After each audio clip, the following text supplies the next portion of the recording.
Hey there. Today, I'm going to take a look at my favorite generic team tactic cards in the game of Marvel Crisis Protocol. My name is Nate, and welcome to the Gamers Guild.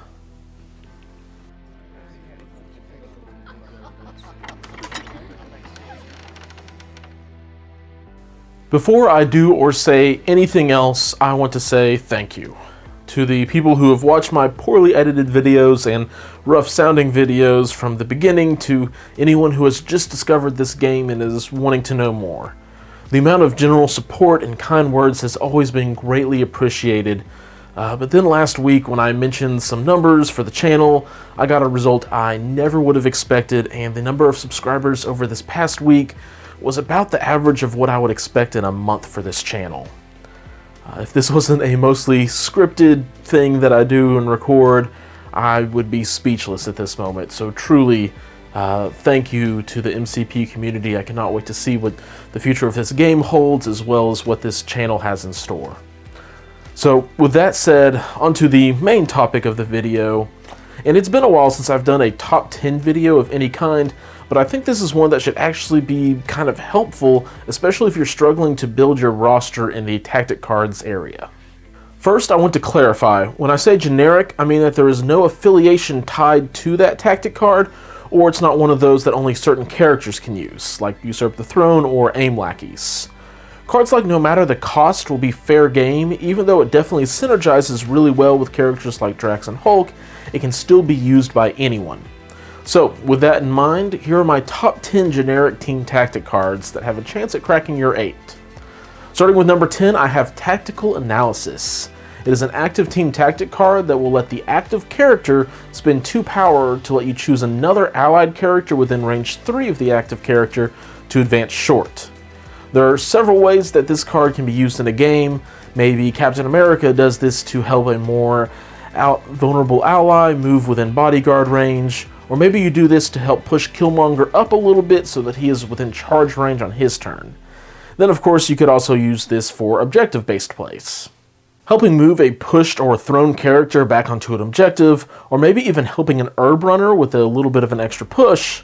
One of the main reasons this card cracks my top 10 is how versatile it can be, and the number of ways that it can be applied. However, it doesn't make its way too much higher onto the list because there are other cards in the game that can do this, but better or are a lot more versatile, like Avengers Assemble and Aim Lackeys. And another one I'll talk about a little bit later. So, if your team needs that extra little bit of movement and you want a card that will never be dead in your hand, Tactical Analysis will do quite a bit of good for you. Next up, I have Follow Me. It is a reactive team tactic card that allows the active character to spend 6 power at the end of its activation. Then you choose another allied character within range 3 of the active character, and the chosen character immediately activates. So this card is a lot harder to pull off than Tactical Analysis at 3 times the cost, but the effect is also really good. For example, this is a great way to just lay into one of your opponent's big hitters before they have a chance to react. This means that your opponent doesn't have a chance to do any healing from an Extremis console or a tactic card like Patch Up that removes damage. Of course, this also means that if you daze that target and they haven't activated, they don't even have a chance to do anything for that round. So while it does take 2 activations back to back, another thing that Follow Me enables is a character getting to come in and pick up an objective before your opponent has a chance to. Especially if that other character that you activate is more healthy, so they're less likely to turn around and drop whatever objective they just picked up. Or if you're playing an extraction like the Spider Infected, where each character can only hang on to 1 extraction objective, makes for a really nice play there too. The other reason that this card can be great, that I personally really like, is you have a way to steal priority, which no other tactic card really gives you the option for. My playstyle really enjoys having lower model counts, and so when I'm going up against another list that has more, I usually retain priority anyways. However, when I run into a list that runs the same number of models as me, being able to take control of priority is a big deal. It can make sure you get a big activation off before a character gets KO'd, or make sure your opponent doesn't get that big activation in the following round. So while Follow Me does cost quite a bit of power, it is for a very powerful effect. Then coming in at number 8, I have Calibration Matrix.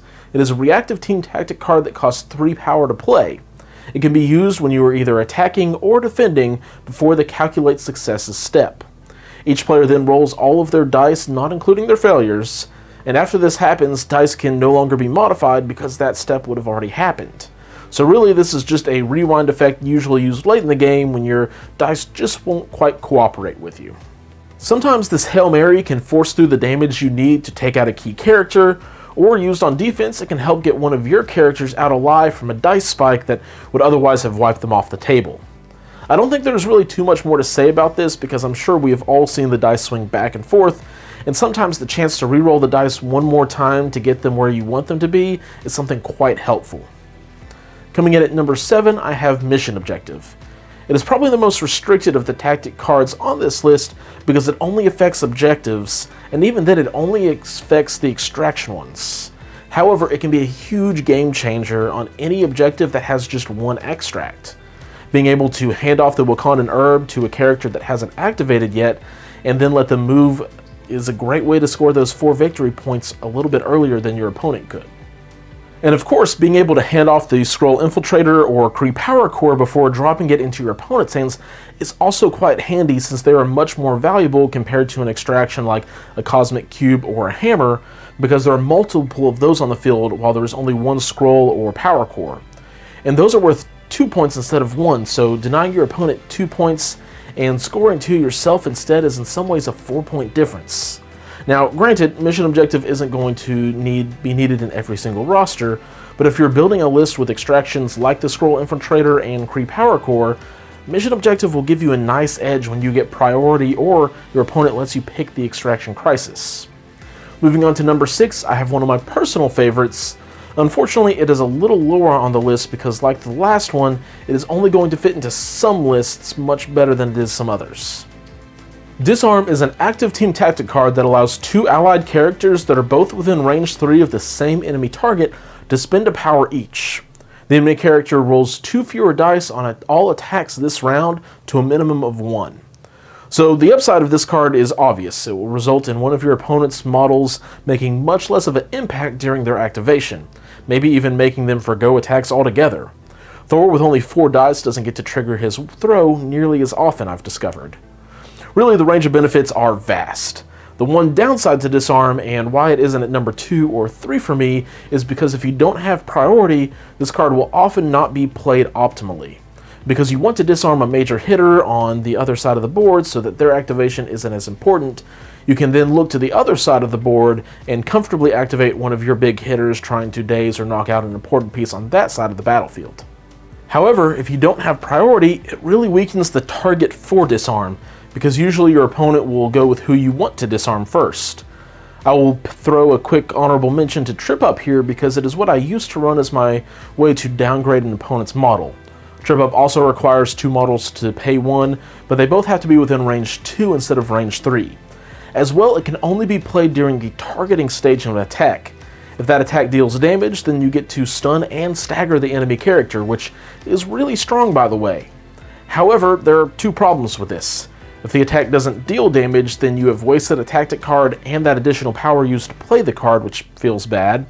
So you then want to make sure that the enemy character is damaged. So if you go for a big attack and get a lot of damage in, and the enemy character is then dazed or knocked out, it's the same situation of a wasted tactic card and wasted power.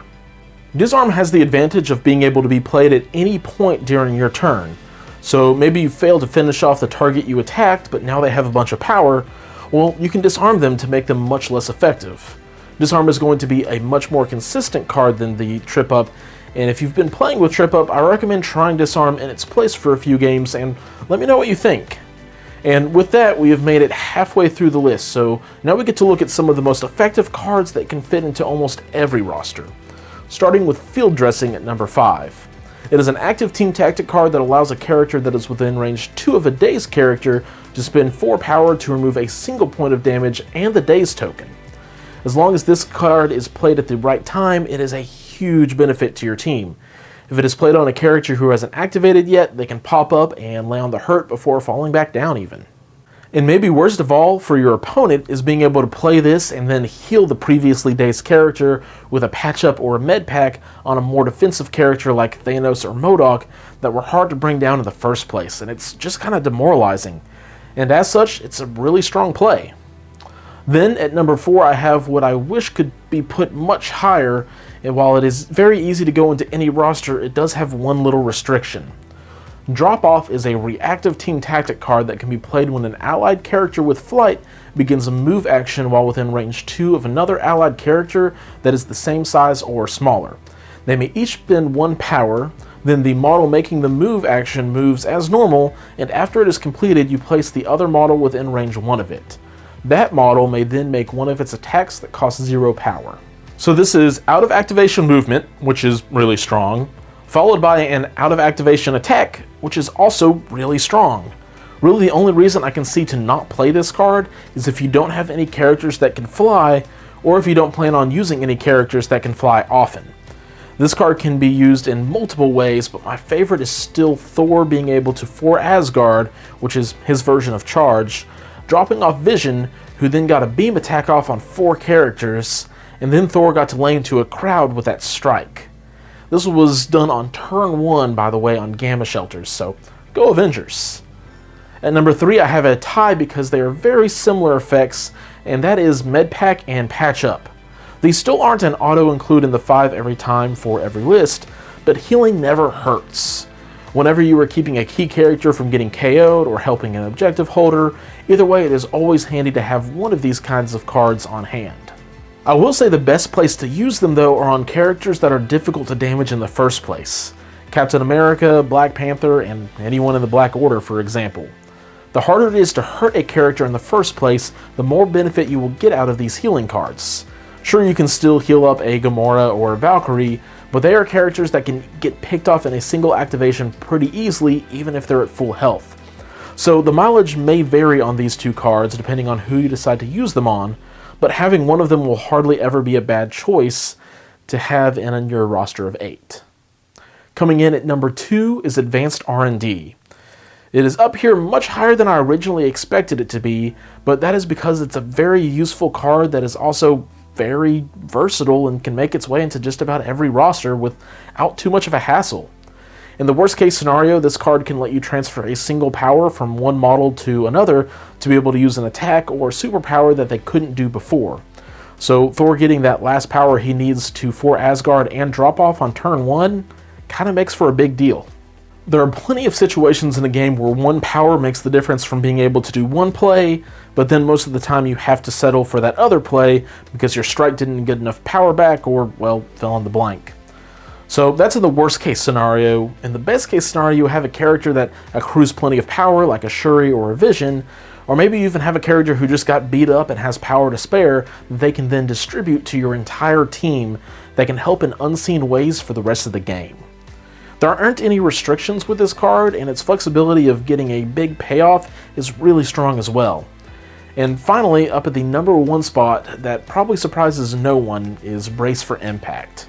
It is a reactive team tactic card that says if one or more allied characters would suffer a collision, they may each spend 1 power to play this card. Characters that spent power do not suffer damage from this collision.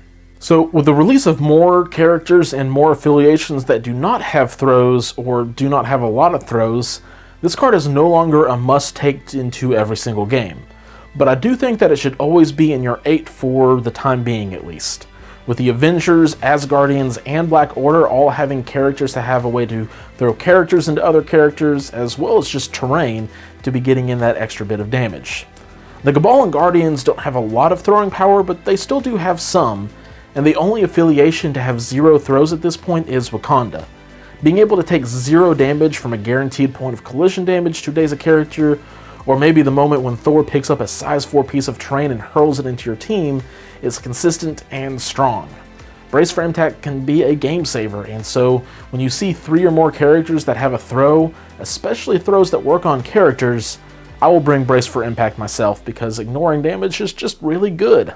Playing into some Cabal lists and the Guardians and Wakandans, I don't think Brace has to take up a slot, which is really nice and honestly a little bit refreshing as well. But I don't think I can recommend having this one at least in your 8 enough. But those are my top 10 generic team tactic card recommendations, and if you haven't tried them yet, give them a whirl and let me know how they turn out. If you, however, think that there is a card I am blindly missing that should be in the top 10, let me know down in the comments below. As well, since it has been a while since I've done any of these kind of like list videos, if you have any suggestions about what you would like to see, leave it down below as well. And while I'm wrapping things up, again, I really want to quickly thank all of you guys for the support I've received over this past week and the past 10 months. If you have any questions for me, you can find a couple of ways to contact me down in the description of this video. And thanks for watching, and until next time, keep on gaming.